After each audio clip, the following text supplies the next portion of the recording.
Salut à tous, on se retrouve pour l'épisode 2489 du Zap Image. On commence aujourd'hui en ce mercredi 9 août avec quelques anniversaires. Tout d'abord celui du Brésilien Willian, ancien joueur par exemple de Chelsea, fête aujourd'hui ses 35 ans, bon anniversaire à lui. Il y a également l'ancien joueur de l'équipe de France, Michael Sylvestre, il fête aujourd'hui ses 46 ans. À l'époque il jouait par exemple du côté de Manchester United. Et sinon des autres joueurs aussi comme Leon Bailey, le joueur de Aston Villa, il fête aujourd'hui ses 26 ans. Même JQ, ancien défenseur de Strasbourg, maintenant défenseur du côté du Fenerbahçe, fait aujourd'hui ses 29 ans. On va parler maintenant de la Coupe du Monde féminine. On va revenir avec les deux derniers huitièmes de finale qui se sont joués hier. Et tout d'abord, les Françaises. Donc l'équipe de France jouait contre la sélection marocaine et ça s'est très bien passé pour les Françaises avec une magnifique victoire. Une victoire 4-0. Donc Gianni Dali et un doublé de Eugénie Le Sommer. Donc voilà, une victoire à sens unique pour les Françaises. J'ai regardé le match, elles ont été totalement dominante par rapport à cette équipe marocaine qui a beaucoup galéré. Donc 68% de possession de balle pour les Françaises, 14 tirs, 5 tirs cadrés, 4 buts très efficaces. Donc la sélection marocaine, c'est seulement 32% de possession de balle, seulement une frappe qui n'a pas été cadrée. Donc la France se qualifie, on peut dire tranquillement, pour les quarts de finale de cette Coupe du Monde féminine. Et aucune autre nation que la France n'a réussi à atteindre au moins les quarts de finale de toutes les éditions de l'Euro et de la Coupe du Monde depuis 15 ans. Même si on aimerait évidemment un titre à un moment donné, bien sûr c'est quand même à souligner. C'est vrai que l'équipe de France n'a jamais gagné la Coupe du Monde. Je ne crois pas qu'elles ont gagné non plus l'Euro. Mais bon, à chaque fois, elles atteignent au moins, on va dire, les quarts de finale, que ce soit l'Euro ou la Coupe du Monde. Et aucune autre nation a fait aussi bien que les Françaises. Toujours avec cette équipe de France. Donc la une aujourd'hui du journal L'équipe, ça plane pour elle par rapport à cette victoire hier contre le Maroc. Et concernant deux joueuses qui ont été très bonnes. Donc tout d'abord Eugénie Le Sommer, une note de 8. Et la même chose pour Gianni, également une note de 8. Un 8 sur 10, ça équivaut à un très bon match de la part des deux Françaises hier lors de cette rencontre. Et Eugénie Le Sommer qui claque un doublé. Donc son 91 et 92e but en équipe de France, légende totale bien sûr. Donc en tout dans sa carrière, si on prend équipe de France plus tous les clubs où il a pu évoluer souvent, bien sûr du côté de Lyon, c'est plus de 641 matchs pour 425 buts maintenant, parce que là 91 buts en équipe de France c'était son premier but, vu qu'elle a marqué un doublé, c'est bien 425 buts. N'oubliez pas que Corinne Diacre, l'ancienne sélectionneuse de l'équipe de France, ne l'appelait plus. Et puis depuis qu'Hervé Renard est arrivé, il a commencé à rappeler. Puis regardez, elle répond présent bien sûr, avec une très bonne Coupe du Monde pour l'instant pour Eugénie Le Sommer. Elle aussi, elle nous fait une magnifique Coupe du Monde. C'est Gianni, depuis le début de la Coupe du Monde, 4 buts, 3 passes décisives. Et elle a signé pendant cette Coupe du Monde du côté de Lyon. Elle joue au Paris Saint-Germain. Elle a signé du côté de l'OL lors de ce mercato. Donc magnifique aussi Coupe du Monde pour l'instant pour Gianni. On continue sur cette rencontre hier, on va parler de Selma Bacha, milieu gauche de l'équipe de France, s'est tordu la cheville droite vers la fin de la rencontre face au Maroc. On attend des premiers examens médicaux. Donc la Française était optimiste en zone mixte quant à sa présence en quart de finale en espérant qu'elle soit disponible. En plus elle a fait une belle partie. Bacha, donc elle s'est tordu la cheville dans les dernières minutes lors de la rencontre hier. Donc pour l'instant on ne sait pas si elle sera disponible ou non pour le quart de finale qui se jouera. Ça sera samedi matin heure française. On va parler cette fois-ci d'Hervé Renard et à chaque but français, Hervé Renard a tenu à ne pas célébrer face au Maroc. Donc le sélectionneur a une belle expérience en tant que sélectionneur de l'équipe homme du Maroc il y a quelques années, mais aussi en tant qu'homme dans ce pays parce qu'il habitait souvent du côté du Maroc. Donc c'est pour ça qu'il ne voulait pas célébrer. Il a un immense respect bien sûr pour le Maroc. Donc il était content bien sûr que l'équipe de France marque des buts, gagne 4-0, mais il n'a pas fait de célébration de joie démesurée comme font certains sélectionneurs.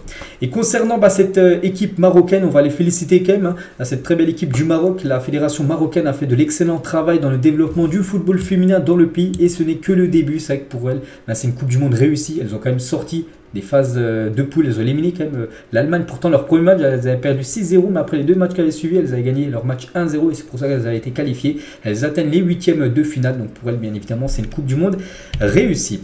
L'autre rencontre c'était un peu plus tôt hier dans la journée entre la Colombie et la Jamaïque, 1-0 pour les Colombiennes qui qui s'imposent et surtout qui se qualifient également pour les quarts de finale. Donc voilà les deux résultats hier avec la qualif des Françaises et des Colombiennes. Du coup maintenant tous les huitièmes de finale ont été joués, du coup on connaît les 4 quart de finale. Donc Espagne, Pays-Bas, Japon contre l'équipe suédoise, l'équipe de France contre l'Australie, pays organisateur l'Australie, et l'Angleterre contre la Colombie. On peut voir que la France, si elle s'impose et si elle gagne l'Australie, elles peuvent potentiellement affronter les Anglaises en demi-finale. Bon, ça peut être aussi la Colombie.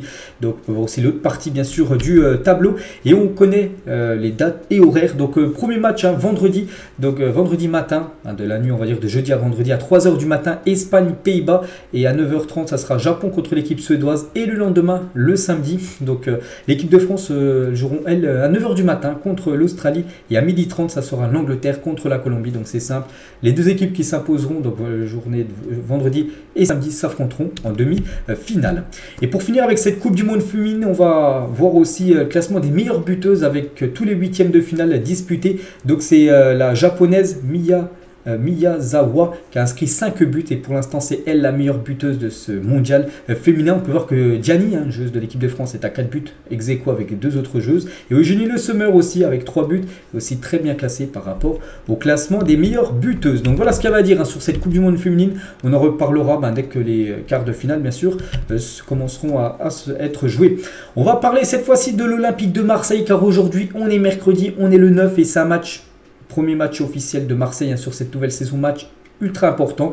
Donc nos Olympiens défient ce soir à 20 h le Panathinaïkos pour le troisième tour préliminaire de la Ligue des Champions. C'est le match aller, il y aura le match retour mercredi prochain, cette fois-ci au Vélodrome, mais ce soir c'est un déplacement du côté de la Grèce où Marseille n'aura pas le choix. Donc une défaite n'est pas, voilà, c'est pas non plus une catastrophe parce qu'il reste le match retour, mais voilà, vaut mieux essayer de ne pas perdre. Gagner, ce serait bien sûr parfait pour l'équipe de Marseille. Donc ça fait la une aujourd'hui du journal L'équipe version OM, la première marche, parce qu'il y aura potentiellement 4 matchs pour elle en phase de poule, donc les deux là contre le Panathinaïkos, et s'il y a qualification contre cette équipe grecque, donc après il y aura soit il y aura encore un autre adversaire qu'on parlera après, ça pourrait être qui. Donc concernant Marseille, vu que ce soir ça sera leur premier match, n'oubliez pas que le match est diffusé sur W9, voilà, une chaîne en clair, vous pourrez tous voir le match, attention 20 h coup d'envoi. Donc concernant l'OM, si on regarde un petit peu le bilan par rapport au match de pré-saison, donc ils ont gagné 2 fois contre Nîmes et contre, je sais même pas c'est qui en bas à gauche, et ils ont perdu 2 matchs, dont le dernier contre le Bayer Leverkusen, c'était la semaine dernière au Vélodrome. Donc là maintenant c'est plus des matchs de pré-saison, c'est un match ultra important parce que Marseille avec le recrutement qu'ils ont fait, c'est pour avoir l'ambition bien sûr de jouer la Ligue des Champions. Et même si ce soir, comme je dis, s'ils perdent, c'est pas une catastrophe, parce qu'il reste le retour, il va falloir faire un résultat, essayer surtout de ne pas perdre à nul, je pense que ce sera un bon résultat pour Marseille. Donc quelques photos des joueurs lors du dernier entraînement, c'était du côté de la Grèce hier. Voilà, quelques photos que l'Olympique de Marseille, Twitter officiel, ont pu partager avant cette rencontre. Et Djibril Cissé, ancien joueur de l'OM mais aussi du Panathinaïkos, mon cœur ne me laisse pas choisir, il sait pas qui, parce qu'il suit énormément encore ses anciens clubs, donc il suit énormément ces deux équipes, et il a dit sur le Panathinaïkos avant la rencontre contre l'OM, en Ligue 1 je les mettrai entre la 5e et la 8e place si cette équipe évolue en Ligue 1, mais avec un tel public on peut retourner n'importe quelle équipe. Ils ont fait un bon recrutement, ils ont une équipe qui joue au ballon et qui est capable de marquer des buts avec un coach expérimenté qui connaît la maison, donc les matchs à domicile. C'est un vrai collectif. Si on détaille les deux effectifs, il y a un petit avantage à l'Olympique de Marseille, on ne va pas se raconter d'histoire, mais avoir un meilleur effectif ne te fait pas gagner des matchs. Donc voilà, pour Djibril Cissé, il dit que vraiment c'est un match très très serré ce soir entre ces deux équipes. Et concernant le futur adversaire de l'OM, s'ils arrivaient à éliminer cette équipe grecque, donc parce qu'il y avait aussi des autres barrages, et l'équipe de Braga battu Topola 3-0 pour ce match aller. Donc voilà, en gros Braga, ils ont forte chance de jouer soit contre Marseille, soit contre le Panathinaïkos lors du tour suivant. Donc on peut voir lors de ce match aller, ils sont imposés à 3-0. Donc après, voilà, ça reste jouable encore pour l'équipe serbe qui recevra au match retour. Mais bon, Braga, il y a quand même une belle opportunité pour se qualifier pour les barrages. Et à noter que la célébration de Christopher Nkunku pour Bruma, joueur de Braga qui a été buteur, donc il a fait la célébration, vous savez que Nkunku il fait souvent. Il y avait aussi des autres matchs de troisième tour. Tout d'abord, le Galatasaray qui s'est imposé. Eux sont bien partis aussi pour aller au barrage lors de ce troisième tour préliminaire. Donc premier match aller, donc ils ont gagné 3-0. Donc maintenant la semaine prochaine ça sera leur match retour, cette fois-ci à domicile. Donc ça sent bon pour l'équipe turque de se qualifier pour les barrages. On va parler d'une équipe, c'est une équipe qui s'appelle Klasvik, une équipe des îles Féroé, signe un nouvel exploit et bat Molde 2-1 l'occasion du match aller du troisième tour préliminaire de la Ligue des Champions. Donc c'est une toute petite ville, il y a seulement 5032 habitants, ce qui est très peu. Donc des îles Féroé a déjà éliminé le champion de Hongrie, le Ferencváros. L'équipe de Haken, c'est une équipe suédoise, et des tours de qualification de la Ligue des Champions. Et ce soir, ils ont battu donc les Norvégiens Molde. Donc après, il reste le match retour, mais pour l'instant, voilà, ils peuvent potentiellement, peut-être s'ils éliminent cette équipe, aller au barrage. Et s'ils gagnent le match de barrage, aller en Ligue des Champions. Jamais, bien sûr, sont allés en Champions League. Bon, ils sont encore loin, mais bon, pour l'instant, ils ont fait le match aller et ça a été victoire pour eux. Sinon, les autres résultats, on peut voir Copenhague a fait 0-0 contre le Sparta Prague. Donc là c'est les matchs de troisième tour préliminaire, bien sûr, de Ligue des Champions. C'est les matchs allés. Donc, bon, je parlais de quelques matchs. Par exemple, tiens, le PSV s'est imposé 4-1 contre Sturm Graz. Donc, le PSV aussi, c'est très bien parti pour aller au moins au barrage de cette Ligue des Champions. Le programme du jour, hein, j'ai dit, il y a Marseille qui joue, mais il y a par exemple aussi les Glasgow Rangers contre l'équipe suisse de Servette qui joue ce soir à 20h45. On parlera de tous ces résultats demain.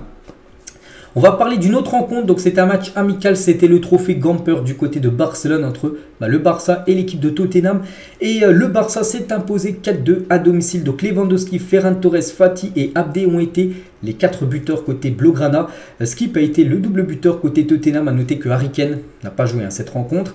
Donc le Barça a été mené quand même 2-1 jusqu'à la 80e minute de jeu. Ils ont fait une sacrée remontada, un comeback en toute fin de match en inscrivant 3 buts en l'espace de 12 minutes. Et du coup ils ont gagné le match et 4-2 contre Tottenham. On peut voir les stats de la partie. J'ai pas vu le match, je vais pas vous mentir. On peut voir que c'est quasiment pareil. Regardez, 14 tirs pour les deux équipes. Après le Barça 8 tirs cadrés, donc 4 buts, et Tottenham 6 tirs cadrés, 2 buts. Donc on va dire que le Barça a été un petit peu plus entreprenant avec un peu 2 tirs de plus cadrés et du coup ils ont gagné le match. On va parler de ce joueur parce que j'ai pas vu le match, mais j'ai beaucoup entendu parler de ce joueur lors de ce match hier. Puis bon, je le connaissais déjà depuis longtemps, c'est le jeune Lamine Yamal qui a seulement 16 ans, il a fait en plus ses 16 ans il y a quelques jours. Donc il est rentré en jeu à la 80e minute de jeu. Regardez une petite photo, tiens, par exemple de Lamine Yamal avec Léo Messi, parce qu'il y en a qui le considèrent comme le nouveau Léo Messi du côté de Barcelone. Donc il est rentré à la 80e, donc déjà une minute après il délivre une passe D pour le but de Ferran Torres, et pour le but de la 90e et 90 plus 3 minutes de temps additionnel. Dès que c'est lui qui a été à la création, on va dire, du but. Donc en gros il a été quasiment décisif sur les 3 buts dès son entrée en jeu. Donc incroyable, bien sûr, le jeune Lamine Yamal. Puis c'est vrai qu'il y a des sacrées pépites du côté du Barça. Lamine Yamal qui a seulement 16 ans, Fermin Lopez 20 ans, Abdé 21 ans et Ansu Fati 20 ans. Donc voilà, c'est l'avenir total bien sûr du côté du club Blaugrana.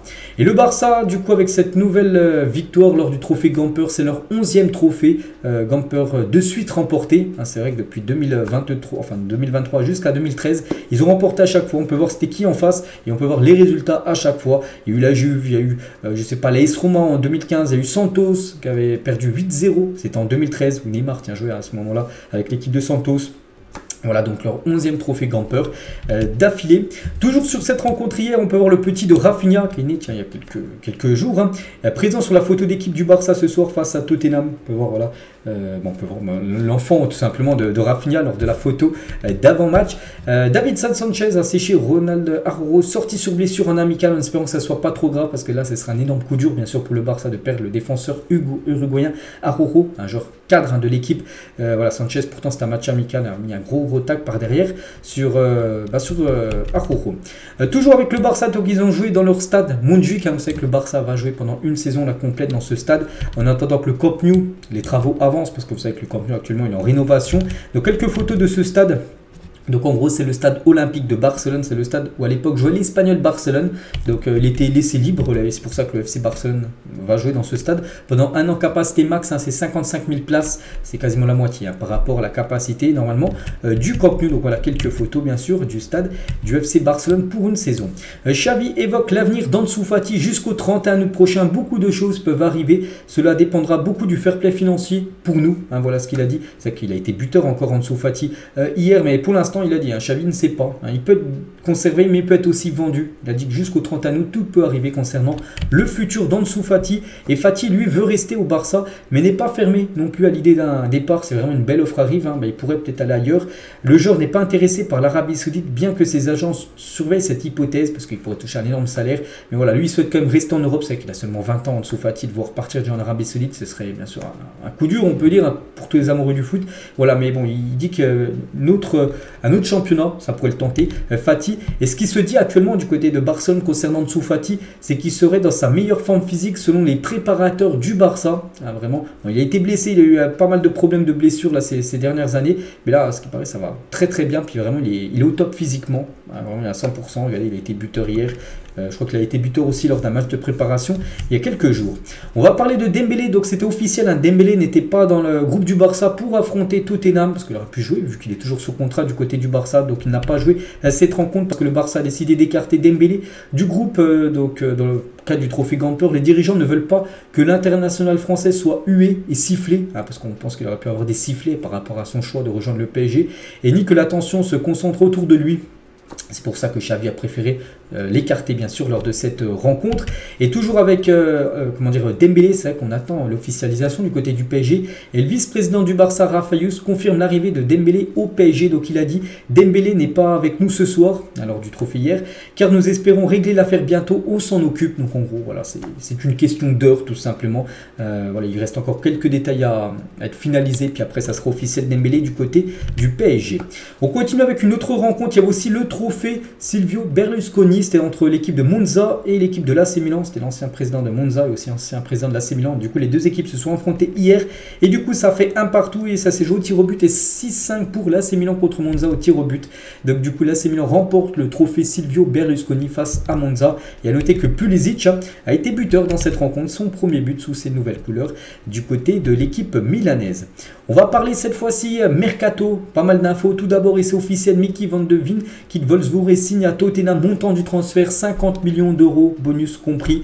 Donc ce joueur, c'est quand même un énorme coût financier pour Wolfsburg, qui avait investi, qu'il avait acheté 3,5 millions d'euros au FC Volendam en 2021. 3,5 millions d'euros et revendu 50 millions d'euros 2 ans plus tard. Donc bien sûr, la plus-value est énorme, c'est quasiment 15 fois plus qu'ils l'ont vendu à Tottenham. Donc voilà, nouveau transfert du côté des Spurs. C'est un autre joueur aussi débarque du côté des Spurs. J'en ai parlé aussi il y a quelques jours, c'est officiel. C'est Alejo, je sais pas comment on dit. Bref, Veliz, un joueur argentin, signe à Tottenham pour 20 millions d'euros, bonus compris. L'Argentin, c'est un attaquant de 19 ans, arrive tout droit de Rosario. Voilà, donc une nouvelle recrue, enfin deux arrivées là du côté de Tottenham ces dernières heures.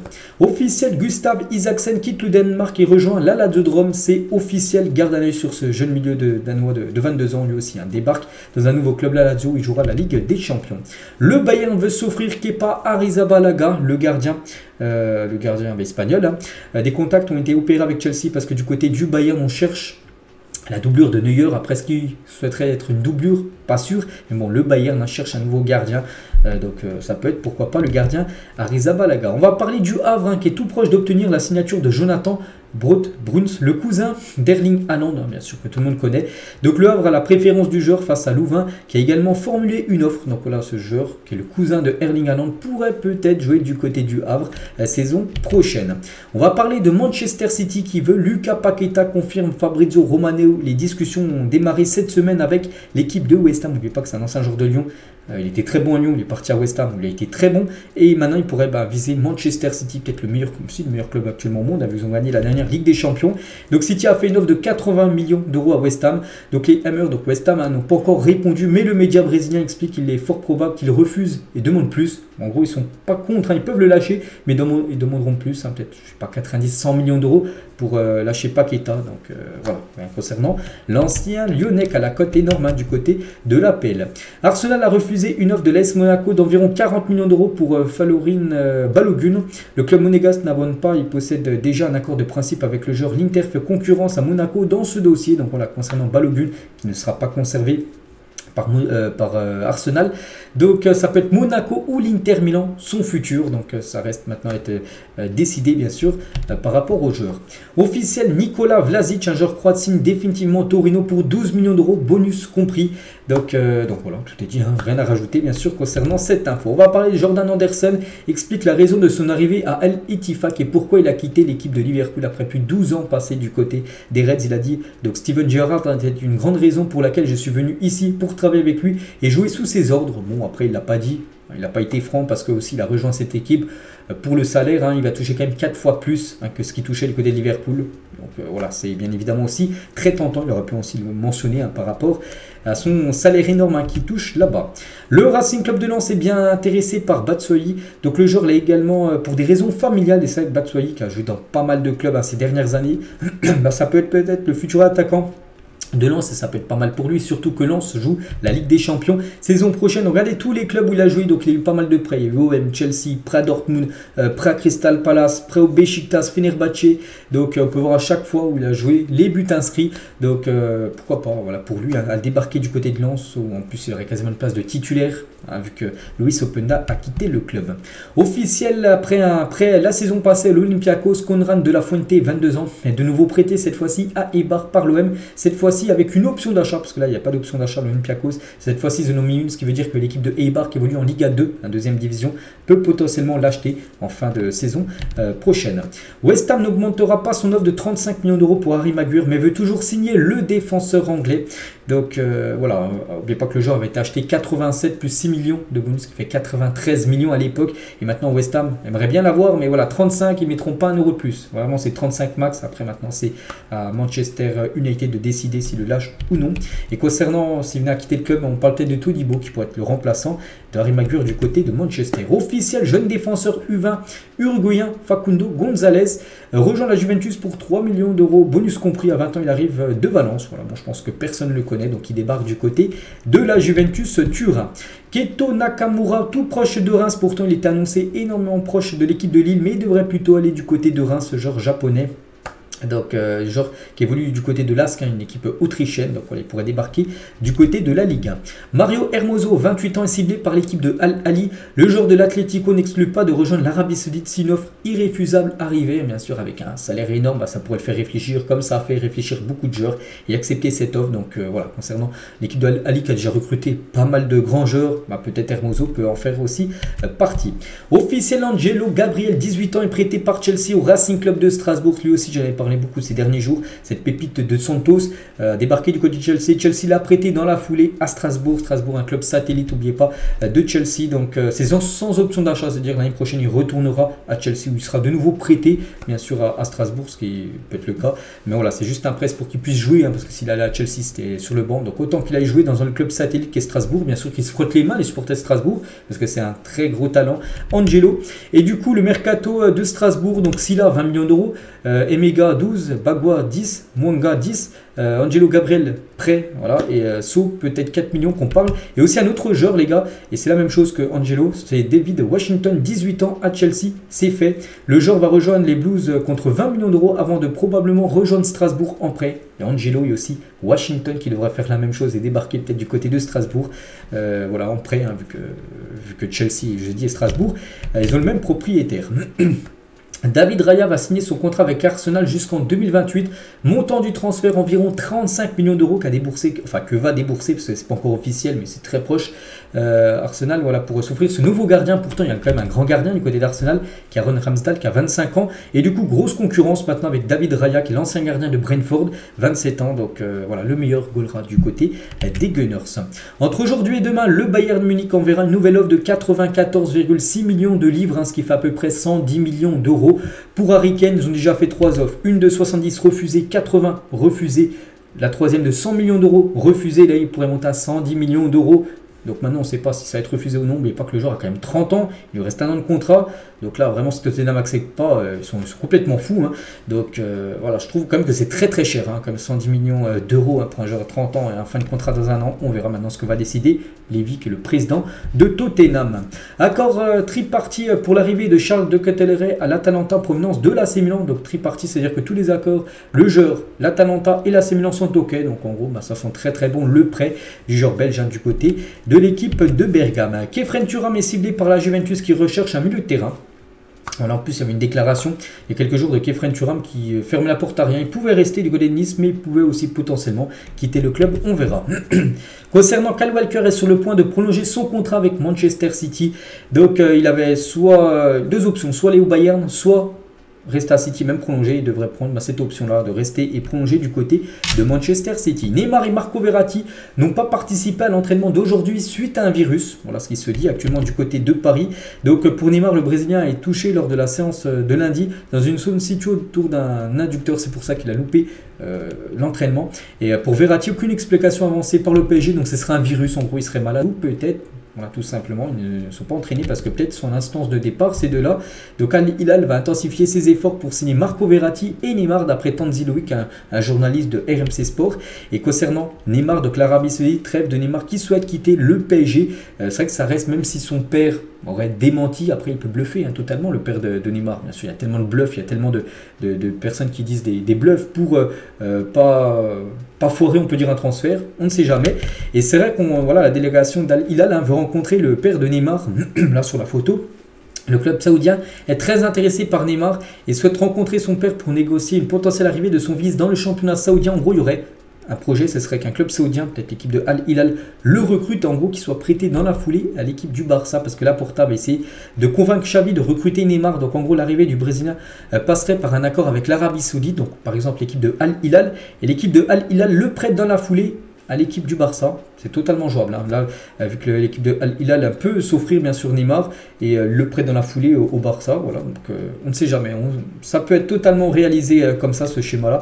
Donc on verra ce sera quoi le futur de Neymar. On va parler de Gonzalo Ramos, nouveau joueur du PSG, a participé à son premier entraînement avec le PSG. Sa présence ou non pour le match de Ligue 1 ce samedi face à Lorient n'est pas encore connue. Donc premier entraînement pour lui, c'était hier mardi. Donc on ne sait toujours pas. Bon, on espère voilà, qu'il soit présent dans le groupe du PSG. Après, je ne pense pas qu'il sera titulaire, mais jouer peut-être les 20 dernières minutes du match contre Lorient, c'est fort possible. Donc voilà, concernant Gonzalo Ramos, qui a passé voilà, ses visites médicales, tout est ok bien sûr pour le jeune portugais. Et l'avancement portugais Gonzalo Ramos a le profil dont rêvait Kylian Mbappé pour l'épauler l'an dernier. Donc un point d'appui qui fixe la défense et court pour les autres. C'est vrai que lui c'est un attaquant et c'est un numéro 9 mais qui court beaucoup. C'est vrai que lors de tous les matchs qu'on a pu voir au Benfica, il met le pressing, tout ça. C'est pas un attaquant qui marche, vraiment il court, il essaie de mettre le pressing sur les gardiens, tout ça. Donc voilà, concernant le nouvel attaquant, le nouveau numéro 9 du côté de Paris. Toujours du côté du PSG, et bonne nouvelle pour Abdou Diallo parce qu'il va quitter le loft, entre guillemets, vous savez le loft où il y a les indésirables, pour rejoindre le groupe pro, le groupe de Luis Enrique, parce qu'il a été impressionnant, il a été déjà bonne conduite, vraiment toujours attitude irréprochable, et en gros voilà, il va intégrer le groupe pro, donc on est content pour lui. Après il peut potentiellement quitter le PSG, c'est pas qu'il intègre le groupe pro qui va rester, il peut potentiellement quitter le PSG à par exemple Naples ou même le Betis Séville qui s'intéresse à Abdou Diallo.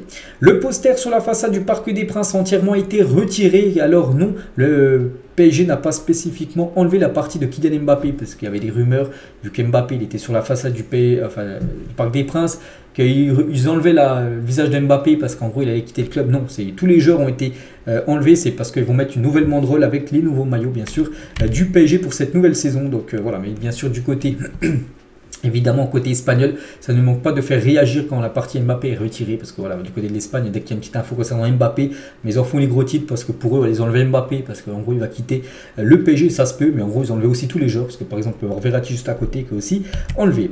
Et toujours du côté de Paris, donc le maillot de Lionel Messi est toujours vendu dans les boutiques du PSG malgré le fait que l'Argentin a quitté le club il y a déjà 2 mois. Business bien sûr, c'est vrai qu'il y a eu beaucoup de maillots Messi floqués dans les boutiques officielles du club. Il est toujours en vente ce maillot numéro 30 Messi PSG. On va parler de Nkunku et gros coup dur pour Nkunku, et c'est officiel, Chelsea annonce que la blessure de Christopher Nkunku est plus grave que prévu. Le Français a été opéré au genou, il va être forfait 4 mois. Donc énorme coup dur, en plus il avait été buteur, il avait montré tout son talent lors des matchs de pré-saison, il va louper les 4 prochains mois, donc en gros il pourrait être de retour quasiment décembre, même le temps qu'il se remette à point, quasiment début janvier on pourrait voir Nkunku. Voilà, il s'était blessé lors d'un match contre le Borussia Dortmund, on lui envoie bien sûr beaucoup de force. On va parler aussi d'un autre joueur qui a été transféré, c'est Højlund, et une IRM récente aurait révélé une grosse blessure au dos pour Rasmus Højlund, fraîchement recruté par Manchester United, quand même 70 millions d'euros. L'attaquant danois souffrirait d'une blessure similaire à celle de Rashford il y a quelques saisons, qu'il a éloigné des terrains durant plusieurs mois. Donc voilà, peut-être il arrivait blessé, il serait blessé au dos, Højlund, donc voilà. Bien sûr, concernant le nouveau attaquant du côté de Manchester. Lui aussi blessé, donc c'est Victor Osimhen a quitté l'entraînement du jour suite à une entorse à la cheville droite, annonce le Napoli. On espère rien de grave pour l'attaquant nigérian à quelques jours de la reprise de la Liga. Ça aussi, bien sûr, c'est un coup dur pour l'équipe de Naples. Voilà, parce qu'oubliez pas qu'Osimhen a terminé meilleur buteur du championnat saison dernière. Officiel, Lopetegui n'est plus l'entraîneur de Wolverhampton. Il a été viré hier, donc à 6 jours quand même, même maintenant 5 jours de la reprise. Même c'est quand je crois que c'est même samedi qu'ils doivent jouer là, quelques jours on va dire de la reprise de la Première Ligue. Ben voilà, Wolverhampton va chercher un nouveau coach. Donc ça faisait 9 mois qu'ils étaient ensemble, hein, Wolverhampton et Lopetegui, et c'est fini, c'est officiel. Toujours avec les infos officielles, Manchester City va sortir un documentaire retraçant la saison du triplé. Hein, cette saison magnifique pour eux, saison historique. Donc ça sera un documentaire en 6 épisodes sur le triplé historique réalisé. Donc je ne sais pas ce sera sur quoi, peut-être sur Amazon Prime qui sera diffusé ce documentaire. On va parler du gardien lyonnais Anthony Lopez est forfait pour le premier match de la saison de Lyon contre Strasbourg après avoir subi un choc à la tête lors du match de préparation face à Crystal Palace il y a quelques jours. Aucune information sur la durée de l'absence du portier international portugais. Mais c'est officiel, hein. Il ne sera pas dans les cages de Lyon lors du déplacement de Lyon du côté de Strasbourg ce week-end. Donc ça sera Rémi Rioux, la doublure hein, d'Anthony Lopez qui sera le gardien pour cette rencontre. Ce mardi matin, donc hier matin, Olivier Cloarec, le président rennais a évoqué l'éventuel agrandissement du Roazhon Park, constamment à guichet fermé ou presque la saison passée. En gros, il y a quasiment à chaque fois le guichet fermé du côté de Rennes. Et en gros, ils aimeraient tout simplement, le président rennais, il aimerait augmenter la capacité parce qu'il se dit il y a encore plein de demandes hein, pour tous les matchs de Rennes. Donc il aimerait augmenter la capacité bien sûr pour que le stade ne soit plus grand capacité. Officiel, Le Havre dévoile ses nouveaux maillots domicile extérieur, maillot domicile, voilà c'est le maillot là, sponsorisé par Winamax hein, et le maillot extérieur c'est officiel, voilà quelques jours bien sûr de la reprise. Donc Le Havre, je me souviens plus, je compte qui, la première rencontre de Ligue 1 qui aura lieu là ce week-end. Officiel, le Red Star aussi, une équipe qui évolue en national, dévoile ses nouveaux maillots. Donc pour dessiner ces maillots Kappa et le Red Star ont fait confiance à l'IA, donc l'intelligence artificielle à partir d'images, d'archives du club, et en gros c'est l'intelligence artificielle qui a fait un prototype et en gros c'est eux qui ont pondu, on peut dire, le maillot. Donc voilà, tout d'abord le maillot domicile et le maillot extérieur de cette équipe de Red Star, c'est officiel hein, concernant les deux maillots de cette équipe.